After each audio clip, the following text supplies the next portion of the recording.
Women are dangerous. Angers me so much. I don't know what the SIHLE chick is trying to achieve. And I don't know what these attention-seeking people, and why would she embarrass herself and the king the way she's doing currently. Bantwana bakade diqhubekani angifuni nilambe ngenxa yami. I saw today there's another video circulating, right? And the video is circulated on the same TikTok video of Mr. Ngongwane that I've never met, never seen in my life, but it's circulating of Ubayete lying on my lap and he's sleeping. Now everyone who's been in a relationship or July will understand that when you're dating somebody, sometimes you take personal videos for your own personal private consumption that are kept within your phone just for you two to keep.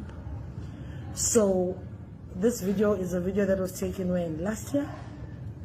But whomever or whatever fraction that is trying to defame the king's name and his integrity, or whoever he is, are now taking videos and posting them as if it's things of this year.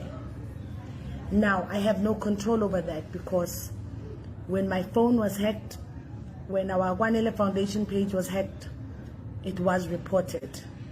So whomever is sharing all of this and wanting to show it as if SIHLE SIBISI is sharing it, I'm Dagatedi, shame on you. You've got time. You really have time, because if awukaze wajola or wathandana nomuntu and you took videos of intimate moments and stuff, then clearly you would never understand. The only sadness in all of this is that whomever hacked the phone, there's so much more other intimate stuff that they may use now, that they may circulate now, as if SIHLE SIBISI is sharing intimate moments. SIHLE SIBISI is doing this. And to all the women,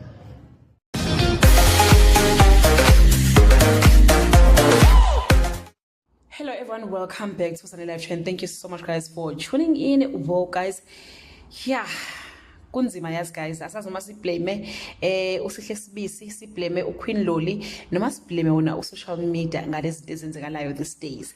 Truly speaking, it's not nice guys ukukhuluma ngezindaba zasebukhosini, especially eziyihlazo noma ezifana nalezi. Kodwa indlela okwenzeka ngakhona la ku social media, we find ourselves being forced by the situation ukuthi si comment.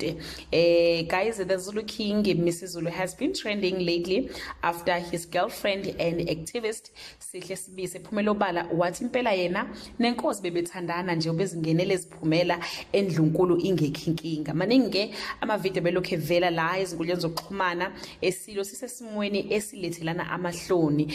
Muva nje kuvele yona le video uSIHLE SIBISI akhuluma ngayo la ubayede ebelele khona uSIHLE ethatha ivideo behleli endlini okubonakala futhi ukuthi indlu yakhe sebukhosini, ngoba uyabona kunamahawu bondeni, and ngendlela ethathwa ngkhona le video iyakhombisa ukuthi hayi cha bengikhona impela ebukhosini bakwaZulu. So guys, yeah, uSIHLE ke asazi noma wayithatha le video ngoba efuna ukuprove ukuthi ngampela yena nobayede bayathandana, or wayithathela ukuthi it for her, as she's saying ukuthi wayithathela yena ngokwakhe. Isizwe ke asimsoli kangako ongangezwi lakhe, ngoba aqale ngayo ukuthi ke iSilo noma inkosi noma umbusi ibe nezancinza, kodwa isikhalo sabantu ukuthi ke inkosi umuntu emkhethile ukuthi abe isancinza sayo, akusiyo umuntu kufanele inkosi ikwazi ukukhetha umuntu okwazi ukuthula.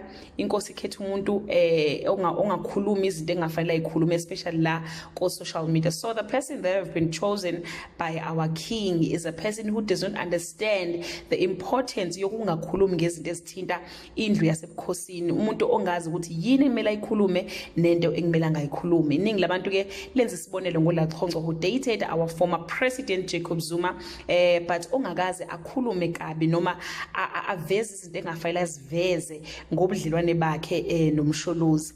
People have been saying guys ukuthi ke uSihle uye okhipha lama video ngoba efuna ukukhombisa ukuthi ngampela yena she was dating the king, but ke guys uthi yena cha, she is not the one who's leaking those videos, but her phone and page was hacked with inhloso yokucekela phansi inkosi using her name. Uthi ke she is scared because maningi amavideo akhe othando neSilo asengcupheni yokuphuthuluka and she don't have control over that.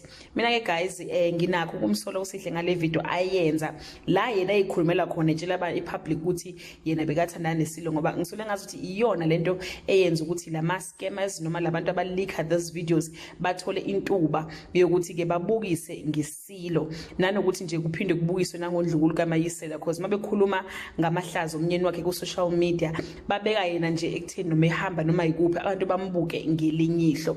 Ngokwami ke sasingekho isidingo salokho akwenza. She is the one who opened the door for Zulu Kingdom to be humiliated. Abantu abaningi ke after zonke lezi gameke ezivelayo sebeqala ke ukuvumelana nabendlunkulu ababephikisana nokubekwa kweSilo esibusayo, bathi cha yayiqinisile indlunkulu mayithi abumfanele ubukhosi kodwa ke bufanele uSimakade. Abanye ke bathi ke inkosi bamile kulele uthi inkosi ayibekwa kodwa inkosi iyazalwa. Kube ngathi kusazoba nzima ngampela kulombuso wakithi wakwaZulu. Angazi ukuthi uthini wakho umbono, but do leave your comment below and share your opinion.